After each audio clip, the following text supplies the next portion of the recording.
Hey guys, welcome to Tech Hounds. My name's Abe Mahdi, and today we're reviewing the Samsung Galaxy Note 10 along with the Galaxy Buds and the official Samsung protective silicone cover. So let's jump right in.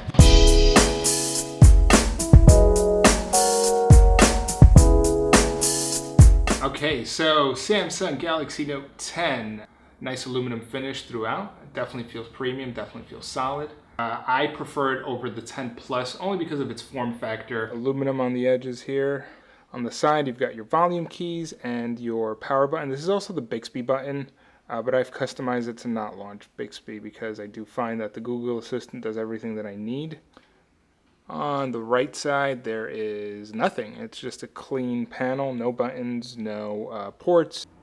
In the bottom here, we have a speaker port, our active S Pen or stylus, mic, and that's pretty much it. No headphone port. They are doing away with the 3.5 auxiliary jack, so you're going to have to either find a solid pair of USB-C headphones, which they do provide in the box, or with Bluetooth buds you can connect easily to it. It doesn't just have to be the Samsung Galaxy Buds. It could be any sort of Bluetooth-enabled headphones that you have. You're going to have to invest in a good pair because there is no headphone port.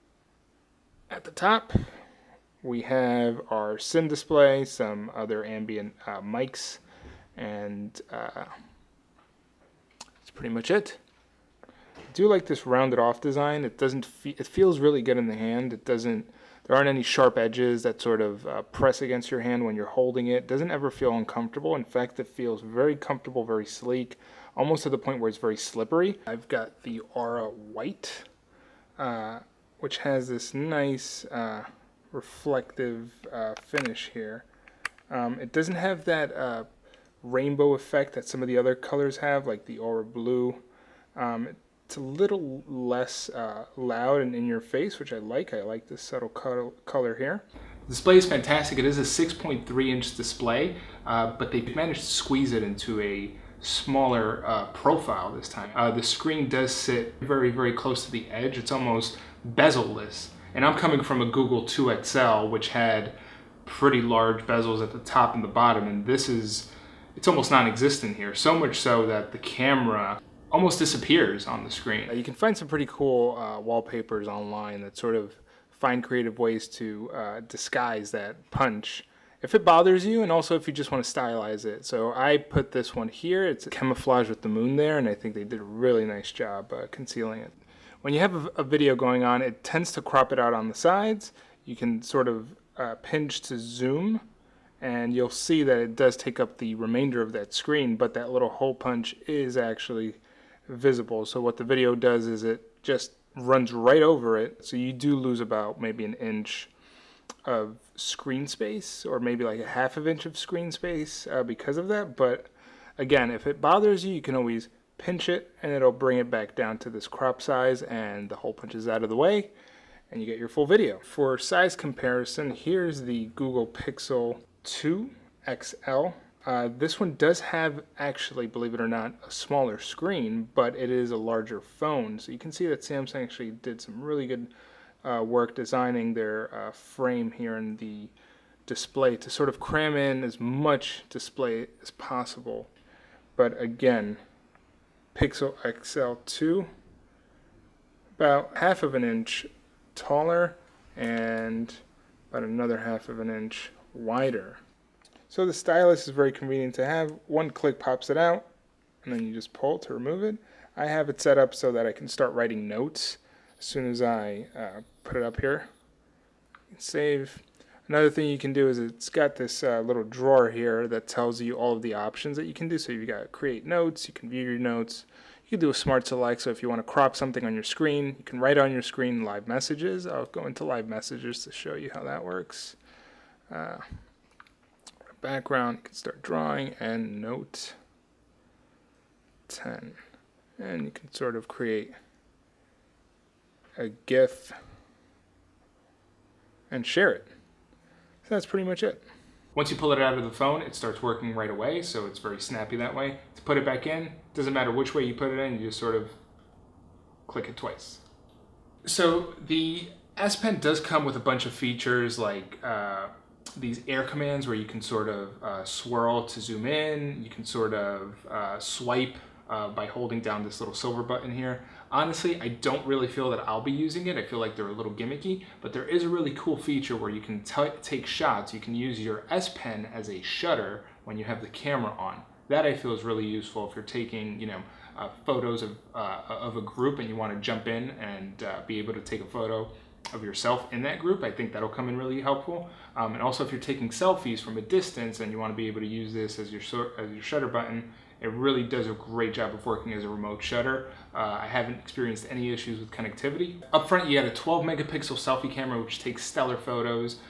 In the back, you actually have 3 different cameras. You have a 16 megapixel ultra wide camera, which takes some amazing landscape shots, 12 megapixel wide angle camera. You also get a 12 megapixel telephoto camera, which takes some phenomenal details up close. Found a little tiny spider that was less than half the size of a dime, and it was able to capture incredible details on it to the point where you can see its tiny little eyes. Depth vision camera does not come on the Galaxy Note 10. It comes in the 10 Plus.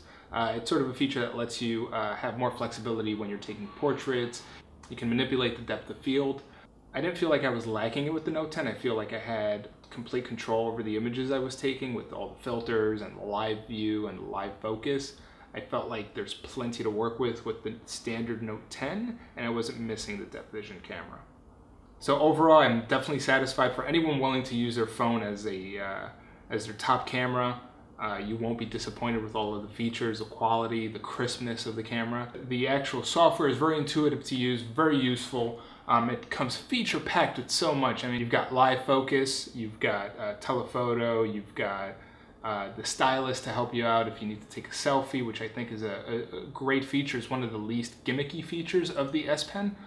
Definitely gives Google a run for its money. Absolutely gives Apple a run for its money. So kudos to Samsung on that front. So the speakers, I will report, don't have the best audio.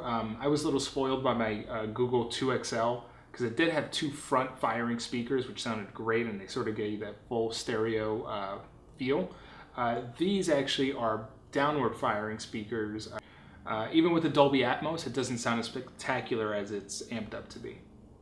The fingerprint sensor is located underneath the glass. To activate it, all you do is turn on your screen, press firmly on the screen, and you're unlocked. It's not as quick or responsive as the Pixel 2 XL, which I had. So the Galaxy Buds do pair seamlessly with the Note 10. I've had no issues pairing. They do look pretty sleek. They feel great. I've been having these on essentially all day without any discomfort.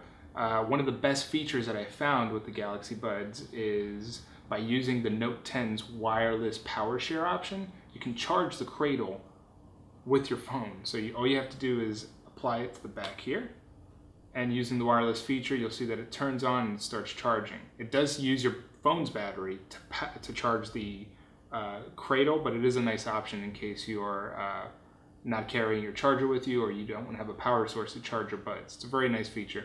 It also works with other devices that have power share, and it's just a fantastic, not gimmicky feature. When you do get your phone and you start setting it up, you want to set it up with the SIM card already installed. What happened to me was I set up all the settings before activating it on my SIM card, and as part of Samsung's security features, it actually reset the phone settings.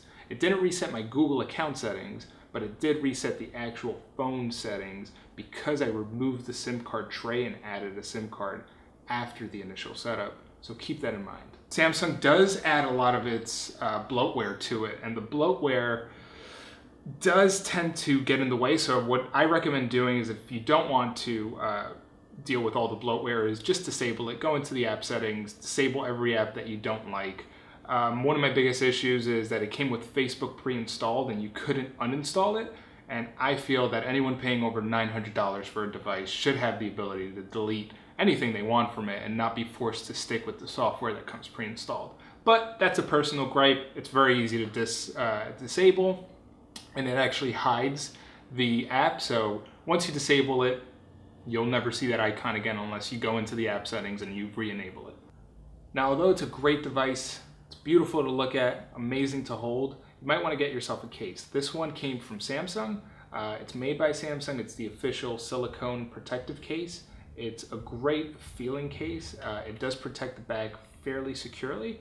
The only thing is that it doesn't fully cover the front of the screen, so I do recommend getting something with a little bit more of a lip.